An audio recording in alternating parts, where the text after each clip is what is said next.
peristiwa yaitu peristiwa keruntuhan khilafah Islamiyah. Gitu Yang ya. tepatnya terjadi pada tanggal 3 Maret 1924. Oh, 3 Maret Gitu. yang lalu ya. Iya, 3 Maret yang lalu, awal-awal bulan Maret lah gitu. 3 Maret 1924. Kaum muslimin tidak hidup di bawah naungan khilafah Islamiyah selama 100 tahun. Sudah 100 tahun. Para ulama banyak menyatakan bahwa peristiwa keruntuhan khilafah Islamiyah tersebut itu adalah disebut para ulama sebagai Ummul Jaraim.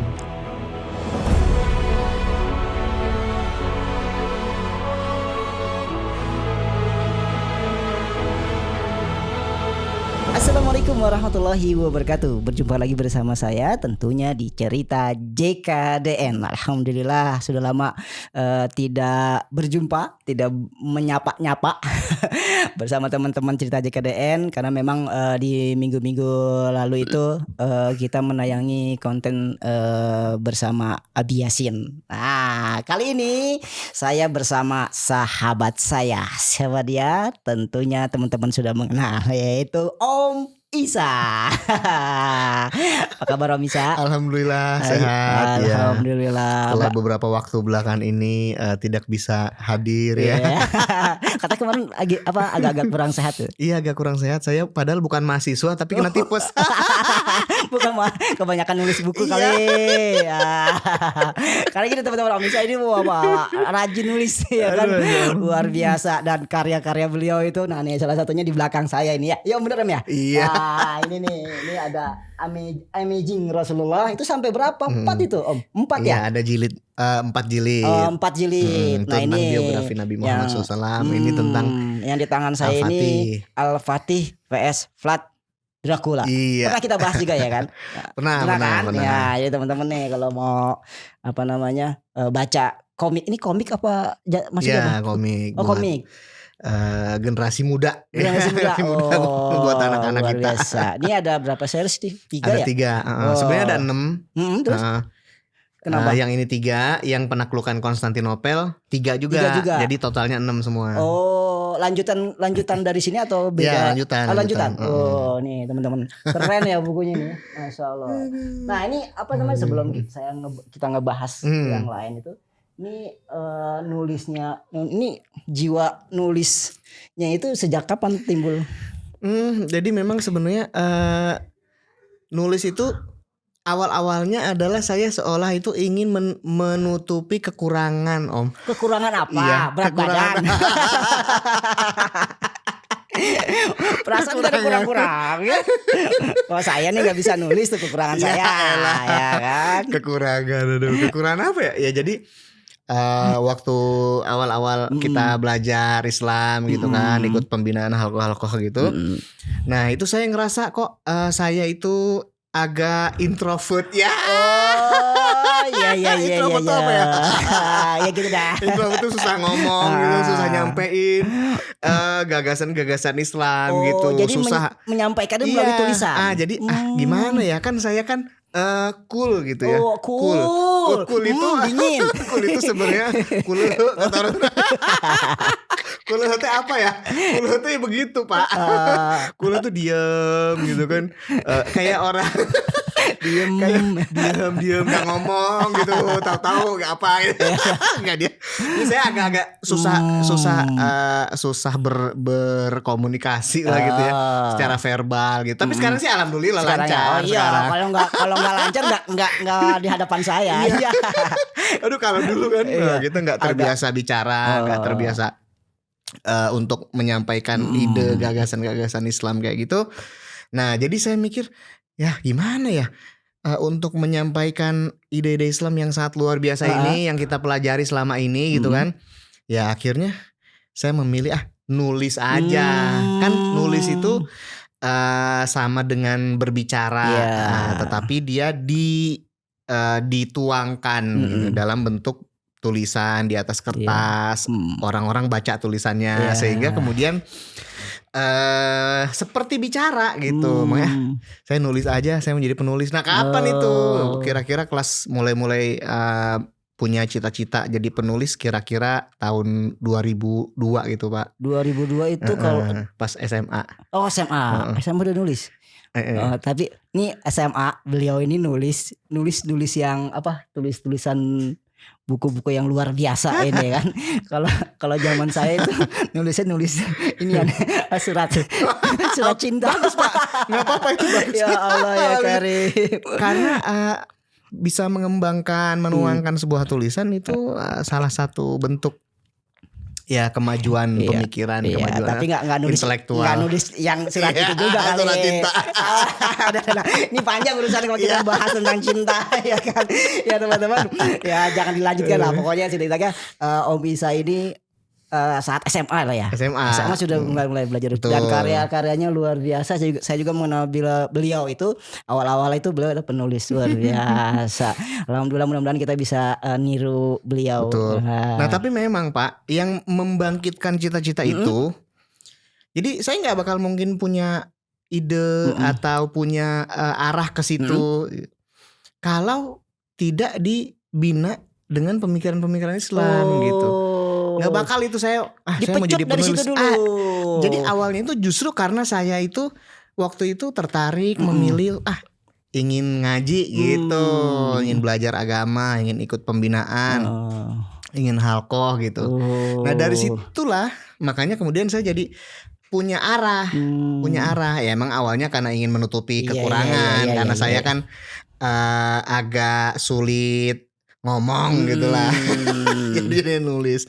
Tapi yang membangkitkan itu sebenarnya adalah ideologi Islam itu sendiri Pak. Karena belajar, karena ikut pembinaan gitu. Yang pada akhirnya itu gitu. Akhirnya ke situ arahnya. Jadi apa ya kalau bahasa itu ya? Bahasa saya itu karunia atau kelebihan yang diberikan oleh Allah Subhanahu wa taala kita salurkan ke ke jalur-jalur dakwah. Itu bukan ke jalur yang lain. Tapi hari ini kita tidak membahas itu.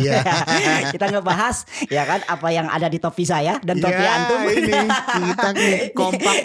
Alhamdulillah ya akhirnya punya juga saya. Ke Turki-Turkian ya. Iya, ini dari Om Niko terima kasih.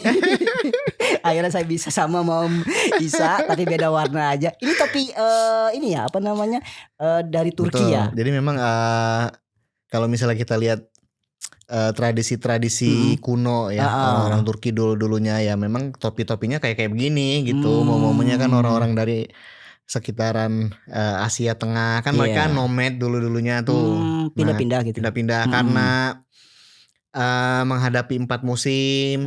Musim dingin kan biar kepalanya tetap berkepala dingin, berkepala adem, itu sejuk.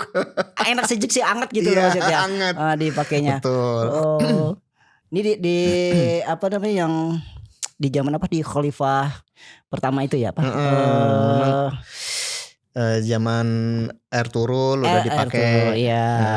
Zaman sebelumnya juga zamannya Sulaiman Khan, bapaknya Ertugrul juga udah kita temukan pakai topi kayak begini. Iya, sempat saya tuh kemarin itu belum lama itu ya berjarah ke sana gitu kan. Itu dijaga dua ya kan makamnya itu ya menggunakan topi ini gitu. Luar biasa saya bilang gagah gitu. Tapi emang badan gede-gede. Ngomong-ngomong terkait tentang Turki ya kan. Ini kan kita bulan Maret nih. Ya kan. Ada cerita apa yang terkait tentang Turki ini ya khususnya terkait tentang Islam ya di bulan Maret ini. Memang bulan Maret Om selain bulan Maret itu adalah bulan yang sekarang ini kita bulan mau menjelang Ramadan. Udah Ramadan. Syutingnya ya sebelum Ramadan ini. Dibocori. Udah Ramadan ya. Bulan Ramadan. Selain ini bulan Ramadan. Iya.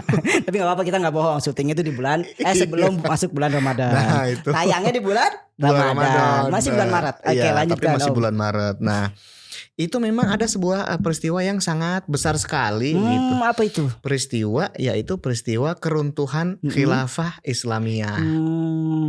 Gitu yang tepatnya terjadi pada tanggal 3 Maret 1924. 3 Maret yang lalu ya. Iya, 3 Maret yang lalu, awal-awal bulan Maret. Nah, gitu. 3 Maret 1924. 1924 sekarang 2023 Sekarang 2024.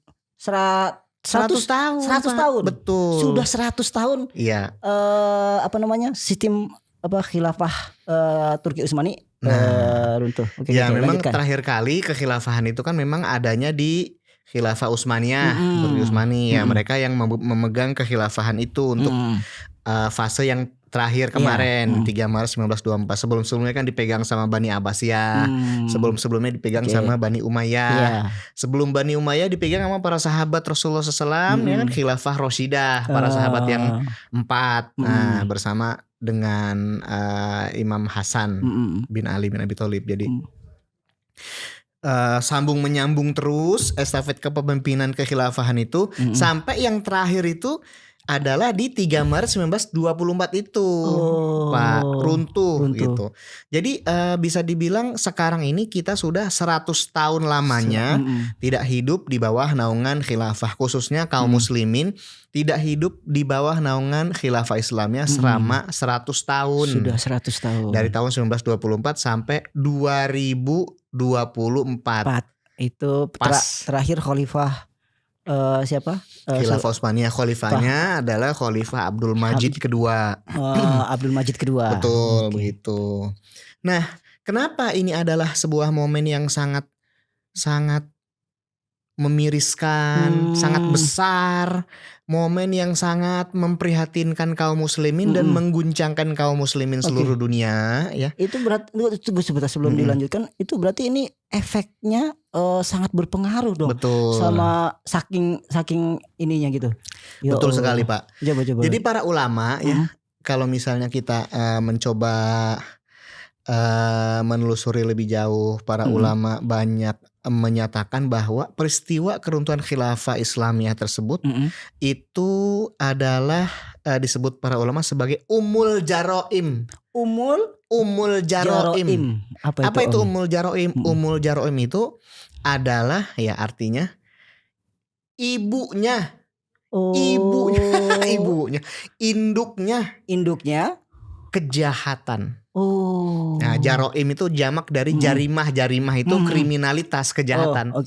Nah, Ummul Jaroim, induk dari berbagai kriminalitas, induk dari berbagai kejahatan. Jadi kalau misalnya ada kejahatan-kejahatan seperti perkosaan, pembunuhan, pencurian dan sebagainya, maka induk dari semua kriminalitas tadi, induk dari semua kejahatan tadi adalah runtuhnya khilafah Islamiyah. Karena runtuhnya itu makanya segala kejahatan tuh kayak lepas. Jadi terbuka pintu-pintu kejahatan. Persis begitu, Om. Ngeri banget itu kalau saya bayangin. Kenapa begitu? Karena ya memang impresi atau istilah yang diberikan oleh para ulama bahwa runtuhnya khilafah Islamiyah itu disebut sebagai Ummul Jaroim atau induk dari segala kejahatan atau kriminalitas, itu bisa kita lihat bahwa pasca dibubarkan dan diruntuhkannya khilafah Islamiyah oleh Mustafa Kemal Pasha pada 3 Maret 1924. Lah itu segala penganiayaan, segala kekejian ya mendera kaum muslimin di berbagai wilayah, di berbagai belahan dunia. Sampai sekarang juga saudara-saudara kita di Palestina, termasuk di kita juga dan sebagainya lah gitu. Oke. Artinya kalau misalnya sekarang kita hidup tanpa khilafah sudah 100 tahun, berarti selama 100 tahun itu, Om, itu kita hidup dalam kesengsaraan dan hidup selalu dalam serangan-serangan dan kejahatan-kejahatan dari musuh-musuh Islam. Kenapa? Ya karena sebagaimana Nabi Muhammad SAW telah bersabda, ya al-imamu junnatun yuqatalu min waraihi wa yuttaqobih, kan gitu. Artinya salah satu hadis sahih. Ya. Artinya. Jadi beliau bersabda bahwa al-imamu junnatun, kan. Beliau tidak menyatakan al-imamu kal junnah, tidak begitu. Imam atau khalifah itu seperti perisai, kan kalau ada K-nya itu kan seperti namanya. Imam itu seperti perisai. Tapi beliau bersabda al-imamu junnatun. Junnatun. Imam itu perisai. Oh beda, seperti perisai sama perisai. Iya. Itu nih, Ah, ya itu memang dia. memang beda itu. Beliau tidak menyebutkan Seperti khalifah itu seperti perisai, tidak. Tapi khalifah itu emang perisai gitu. Makanya beliau dalam sabdanya dalam sabdanya menyatakan al-imamu junnatun. Imam itu atau khalifah itu adalah perisai. Adalah perisai. Bukan seperti perisai. Kan kalau seperti itu maknanya hanya menyerupai gitu. Hanya menyerupai, hanya imitasinya saja atau hanya tiruannya saja. Nah, beliau bersabda khalifah itu bukan seperti perisai tapi emang perisai. Iya, sabar Om, sabar. Ini sampai goyang nih. Jam goyang nih jam. Berapi-api. Iya berapi. Boleh. Oke, Jadi bagan berapi-api. Bagan si api-api nih. Saya kayak nama goyang apa gitu. Ya Allah. Bersemangat ini Pak. Oh iya. Karena bagus, ini sebuah kita peristiwa. Ngeles Apalagi ya kalau memang. ngelihat saudara-saudara kita di Palestina. Iya. Dalam beberapa waktu belakangan ini, saya asal kan banyak sekali beredar rekamannya, videonya, kita geget Iya. Bagaimana kaum geget kata orang Sunda, kaum muslimin di sana menderita, betul. Geget itu gregetan ini kita itu ini, salah satu, gimana gitu kan? Karena kita nggak punya perisai. Betul. Nah, jadi imam itu atau khalifah itu kata Nabi Muhammad SAW itu adalah perisai. Sekarang perisai itu udah nggak ada. Udah nggak ada, iya. Udah hilang. Kenapa? Ya runtuh pada 3 Maret 1924. Dampaknya adalah selama 100 tahun ini kaum muslimin entah mau dibanting, mau ditembak, mau diserang, mau dibantai, mau diberangus habis-habisan, mau dianiaya, mau dipukul, mau diperkosa, mau diapain aja. Tidak ada siapapun yang membela dengan gigih dan serius. Tidak ada yang membentengi dan melindungi. Tidak ada. Iya, pantasnya kayak apa ya Om ya? Kan banyak ulama juga yang di ceramah-ceramah gitu kan. Apa namanya? Ada menjelaskan apa sih? Ada cerita mungkin Om yang lebih paham ya. Wanita yang di apa namanya? Yang di ini doang apa apa sih namanya, yang di Amuria sampai khalifah itu satu orang wanita dilecehkan lah bahasanya kan sama itu kemudian dikirim pasukan dari ujung ke ujung itu satu wanita. Betul sekali. Itu ada perisai, ada seorang khalifah, ya kan, dengan menggunakan sistem khilafah Islamiyah. Nah saat ini berapa banyak ibu-ibu kita, anak-anak kita yang perempuan yang dilecehkan. Betul. Tidak ada yang membela. Ada kok yang membela. Nah, misalnya misalnya ada yang bilang gitu. Ada kok yang misalnya apa? Misalnya Hamas, ya kan? Nah, Hamas adalah sebuah pasukan yang sangat gigih luar biasa perjuangannya, berjihad ya untuk melakukan perlawanan dan membebaskan tanah suci Palestina, ya, mewakili kaum muslimin sedunia untuk melaksanakan kewajiban kepada Allah Subhanahu wa taala tersebut. Begitu, itu sangat luar biasa gitu. Kemudian ada juga pasukan-pasukan kaum muslimin yang lain, ya. Tetapi perjuangan mereka luar biasa, sangat luar biasa. Tetapi tentu saja tidak boleh mencukupkan diri hanya dengan perjuangan Hamas saja, atau perjuangan kelompok-kelompok dan pasukan-pasukan milisi dari kaum muslimin saja, gitu. Kenapa begitu? Ya sebab apapun yang terjadi, mereka bukan negara, bukan negara. Kenapa? Ya sebab yang melakukan penganiayaan dan serangan-serangan terhadap kaum muslimin di berbagai belahan dunia itu negara itu. Israel timbang 7 juta doang penduduknya, itu negara itu. Tapi dibantu juga dengan negara-negara lain kan. Amerika, Inggris. Nah, kaum muslimin tidak memiliki negara yang dengan serius serta gigih membela darah, nyawa dan harta mereka. Ya sebab hanya khilafah Islamiyah, negara yang serius dan gigih untuk melindungi kaum muslimin, sebagaimana sabda Nabi Muhammad SAW bahwa imam atau khalifah itu perisai. Itu tadi. Ya kalau misalnya sekarang kita melihat kaum muslimin kan hidup di dalam negara bangsa, nation state gitu. Kota-kota. Dikotak-kotakan berdasarkan kebangsaan dan nasionalisme masing-masing. Kan nggak ada gitu. Oh iya, itu tuh sejarahnya itu berawal ketika runtuhnya Turki Utsmani ya, oleh Mustafa Kemal Pasha. Nah setelah itu baru tuh dibagi-bagi ya. Betul sekali. Dipecah-pecah lah bahasanya. Iya, memang dulu kan satu gitu kan. Betul, dulu satu khilafah semua gitu kan. Kaum muslimin di berbagai belahan dunia begitu dipersatukan di bawah kepemimpinan umum khilafah Islamiyah yang menerapkan syariat Islam dan mengemban dakwah ke seluruh penjuru dunia begitu. Nah, sekarang ya karena memang konspirasi musuh-musuh Islam secara eksternal, musuh-musuh Islam melakukan konspirasi lalu memecah-mecah wilayah khilafah Islamiyah tadi. Secara internal pemahaman kaum muslimin terhadap Islam sudah sedemikian rendah, sedemikian jatuh, sehingga karena mereka tidak lagi memiliki pemahaman yang utuh terhadap agamanya, makanya kemudian mereka melakukan berbagai kekeliruan ketika menerapkan syariat Islam itu begitu.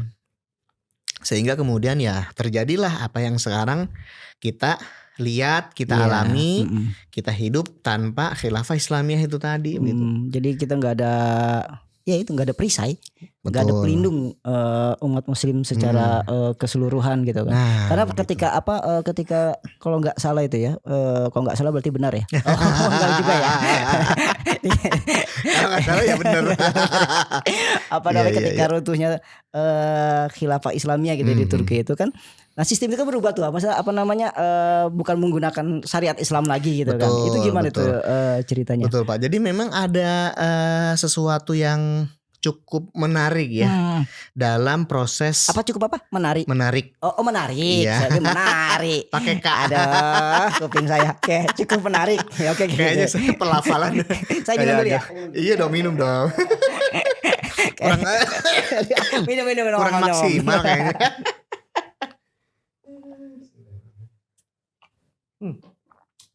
Alhamdulillah ini jadi menarik ini ceritanya nih ya kan. Betul. Ini ada hal lainkah gitu kan?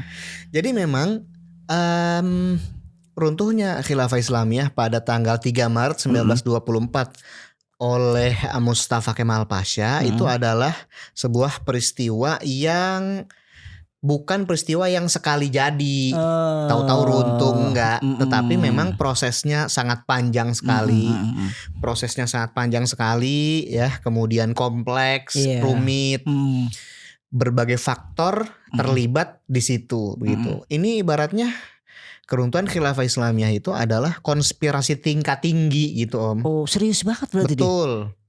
Kaum muslimin ya ketika itu benar-benar dihantam dengan berbagai konspirasi dan dihantam baik secara militer maupun secara pemikiran.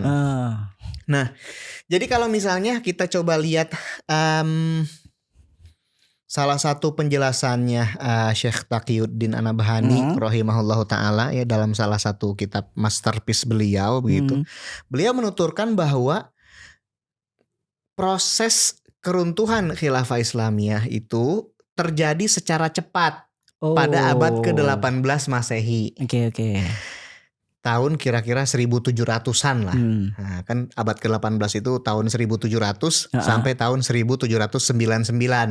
Itu abad 18. Nah, jadi di tahun-tahun itu kaum muslimin mengalami kemerosotan yang sangat cepat ketimbang tahun-tahun sebelumnya. Sebenarnya gejala-gejala kemunduran itu di tahun-tahun sebelumnya juga udah mulai kerasa, mulai kelihatan. Tetapi bergerak secara cepatnya di abad ke-18 gitu. Penyebabnya tuh? Nah, penyebabnya yaitu tadi memang sangat kompleks. Tapi setidaknya ada dua faktor lah.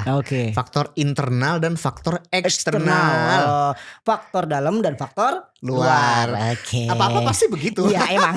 Itu dua hal yang gak bisa terlepaskan. Ada internal, temennya itu eksternal pastinya. Mesti itu mah. Ada internal, ada eksternal.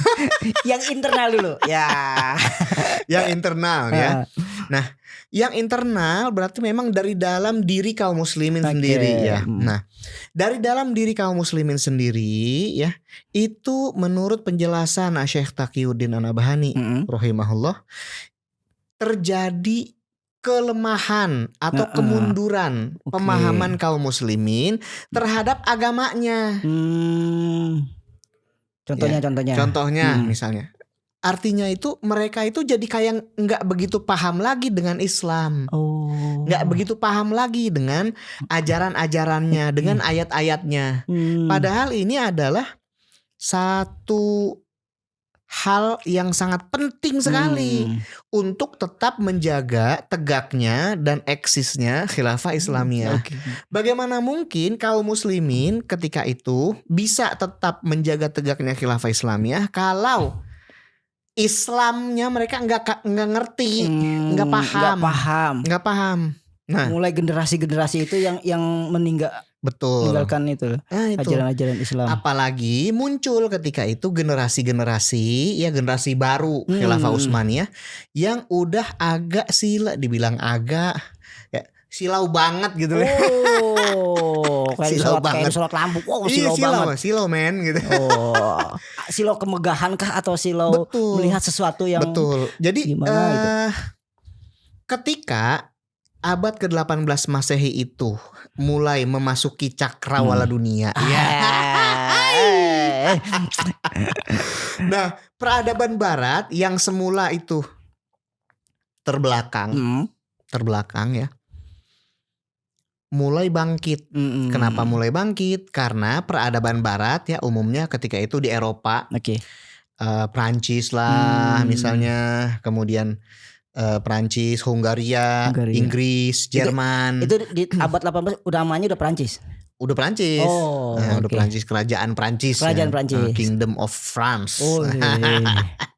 Kingdom.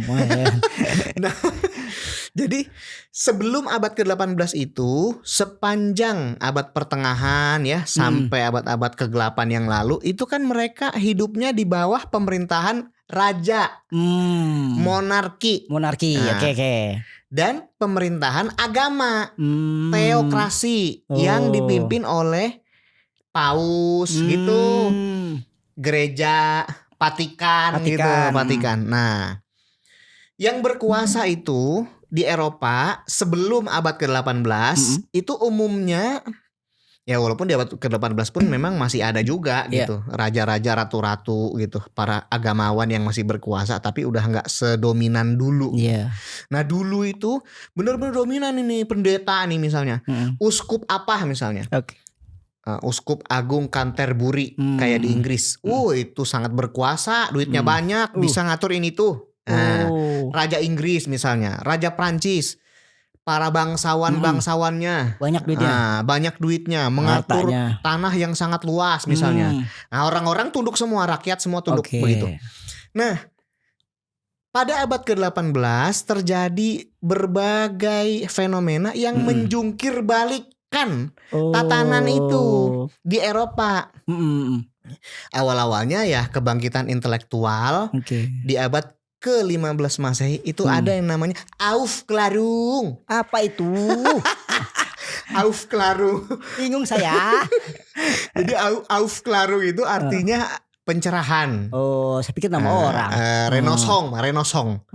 Apalagi tuh Renosong? Ya Allah ya. Jadi Aufklärung kata bahasa Jerman, Renosong kata bahasa Prancis. Gitu. Renaissance. Bahasa kita pencerahan. Apa? Bahasa kita pencerahan. Kenapa pencerahan? Karena pada abad-abad itu ya, di abad-abad ke-15 Masehi, ke-16 Masehi, itu mulai di Eropa itu mulai berkembang ilmu pengetahuan gitu. Para ilmuwan mulai berkembang, para ilmuwan mulai bangkit, macam Galileo Galilei, Nikolaus Kopernikus, Francis Bacon. Itu nama orang tuh. Nama orang. Ribet juga ya. Namanya. Perasaan mak saya cuma ngasih nama Insan Maulana atau enak itu. Iya. Ini belibet pada nama orang barat. Iya. Nah itu. Itu apa intelektual mulai bangkit. Kebangkitan intelektual ini Pak, itu berlawanan dengan dominasi gereja sama dominasi para bangsawan, para raja. Kenapa begitu? Ya sebab ada banyak hal yang diyakini oleh gereja itu bertentangan sama ilmu pengetahuan. Contoh, gereja misalnya ya kayak dulu-dulu itu para uskup Vatikan gitu, itu meyakini flat earth. Apa lagi tuh? Flat earth. Flat earth. Apa flat earth? Meyakini bumi itu datar. Oh. Ceper seperti Tadi piring. di zaman itu udah ada Zaman itu. itu, udah yang gitu-gitu mah ya udah dari zaman. Makanya Perebutan mau bumi itu bulat, mau atau bumi ceper apa datar. udah dari lama. Di abad 18 itu udah ada itu. Betul. Jadi memang Oh. sebelum abad ke-18 Oke, itu oke. mulai abad ke-15 ya, tahun 1400 1500. Nah, itu mulai terjadi gesekan antara para ilmuwan dengan para agamawan dan para raja. Oh, Gitu. agamawan ini dari paus gitu ya. Agamawan itu Oh. pokoknya institusi Kristen ya. Bukan Islam. Bukan Islam. Kulturnya Eropa kan Kristen. Oke. Gitu. Nah, makanya kemudian terjadi gesekan yang sangat kuat antara ilmu pengetahuan sama gereja dan kerajaan. Kebijakan gereja dan kerajaan lah ya. Betul. Sebab mereka itu ada di dua kutub yang berbeda gitu. Oke. Benar-benar mereka itu bergesekan dan berseteru.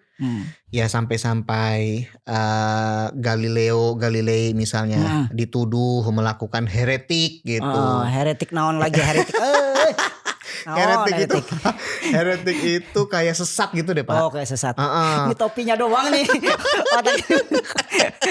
Oh, heretik sesat lah ya. Sesat gitu. Dituduh sesat. Dituduh sesat. Makanya dia ditahan di villa gitu. Karena Ditahan tapi di villa enak. bertentangan ya, Iya. bertentangan dengan raja. Nah itu. Ya orang para ilmuwan kan mengakui bumi itu bulat. Iya. Gereja meyakini bumi ceper. Gara-gara itu doang. Iya. Ribut lah tuh gesekan tuh. Ada lagi misalnya gereja yang meyakini pusat alam semesta bumi. Nah, jadi matahari tuh mengelilingi bumi, Pak. Nah, itu namanya teori geosentris istilahnya. Mereka meyakini bumi pusat alam semesta dan tata surya karena mereka melihat lah orang matahari ngiterin bumi tiap hari. Bukan bumi muter. Nah, bukan bumi ngiterin matahari. Iya. Nah, makanya ketika itu institusi gereja meyakini itu, termasuk para raja, para bangsawan meyakini itu. Lah sementara kan yang namanya para ilmuwan, Nikolaus Kopernikus lah ya, kemudian si Galileo Galilei dan ilmuwan-ilmuwan lainnya, itu mereka udah tercerahkan sebab mereka itu bikin penelitian-penelitian ilmiah, lalu mereka dari penelitiannya menemukan bahwa yang jadi pusat alam semesta itu matahari. Nah, teori heliosentris namanya. Matahari yang jadi pusat alam semesta, bumi itu ngiterin matahari. Mereka punya bukti ilmiahnya. Lah kan bertentangan, ya kan? Nah, pertentangannya makin berlalu, tahun-tahun makin berlalu, abad-abad makin berlalu, makin sengit. Puncaknya di abad ke-18 itu. Khususnya di Prancis. Ketika terjadi revolusi Prancis. Oh iya, saya pernah dengar revolusi Prancis. Iya, oh, revolusi Prancis. Itu puncaknya itu. Betul. Revolusi Prancis tahun 1789. Nah, makin berkembang ilmu pengetahuan, filsuf-filsuf bermunculan. Di sini nih agak-agak ini. Jadi dijungkir balikannya tatanan kerajaan yang tadinya berkuasa kan para raja, para bangsawan sama para pendeta, agamawan, paus dan lain-lain. Pada abad ke-18 Masehi tadi ini dijungkir balikan, terjadi pemberontakan besar-besaran, perlawanan besar-besaran yang digerakkan dan diinspirasi oleh para filsuf. Filsuf. Iya. Filsuf kata orang Sunda. Susah ngomong P. Ini orang-orang intelektual lah ya. Susah ngomong F. Nah, para filsuf misalnya. Kalau misalnya kita lihat corak pemerintahan gereja sama corak pemerintahan kerajaan itu kan kekuasaan ada di satu tangan, Pak. Ya kan? Ada di satu tangan. Ya raja dong. Lan gua raja gitu. Yang bikin hukum saya. Iya. Terserah gua lah. Terserah saya. Nah, bahkan ada raja Prancis itu namanya Raja Louis ke-14. Louis. Tulisannya sih Louis. Oh, tulisan Louis. Bacanya Louis. S-nya kemana itu? S-nya hilang. Oh, iya. Louis ke-14. Louis ke-14 ini punya gelar Le Roi Soleil. Raja Matahari. Oh, bersinar. Ya, seperti Panas Satria juga. Balita Merek. Tawan orang dulu. Iya. Nonton juga ya. Iya. Iya. Kan putra matahari. Iya. Gitu Pak. Nah, dia punya ungkapan gini. L'état c'est moi. Gitu. Apa tuh artinya? Artinya negara adalah saya. Oh, terserah saya. Suka-suka saya, Suka-suka orang saya raja. Oh, iya. Indahnya jadi raja. Itu. Indahku jadi raja. Karena Rif ya kan. Aduh, udah tua ya. Dulu terkenal banget tuh lagu itu kan. Iya. Rip. Punya harta, Aduh, punya itu. bla bla bla. Raja minta duit dong. Gitu Pak. Nah, makanya kemudian para filsuf menggagas, oh biar kan dengan tatanan kayak tadi yang menderita rakyat dong. Betul. Raja mah enak-enakan, rakyat mah apa di bawah-bawah. Gitu, Bener. tertindas. Iya. Kerja. Kerja. Nah, yang mewah, yang enak raja. Raja. Gitu. Kayak Sama menikmati para- raja aja. Iya. Ente kerja, Ah, itu. aneh menikmati. Nah, itu. Ya. Ya. Lanjut. Anda puas kami lemas. Itu rakyat. Rakyat begitu. Itu iklan apa itu? Iya. Yang puas raja, yang lemas Iya, rakyat. iya. Ah, enak aja begitu kan. Dari rakyat. Dari situ makanya kemudian para filsuf ini melihat, oh kalau kekuasaan dipegang satu tangan, nah ntar terjadinya itu adalah penindasan, kesewenang-wenangan. Muncullah misalnya filsuf, misalnya namanya Montesquieu misalnya. Nah, Montesquieu. Oke. Montesquieu ini di abad ke-18 menggagas satu pemikiran namanya trias politica. Trias politica ini Pak, karena dia melihat bahwa kekuasaan dipegang satu tangan yaitu raja berdampak pada penderitaan dan kesengsaraan rakyat, maka kemudian dia berpendapat ini harus dibagi-bagi nih. Kekuasaan ini Awalnya di sini nih. Dari situ. Oke. Si Montesquieu. Montesquieu. Iya. Oke. Kekuasaan harus dibagi-bagi. Apa? Oh, dibagi 3.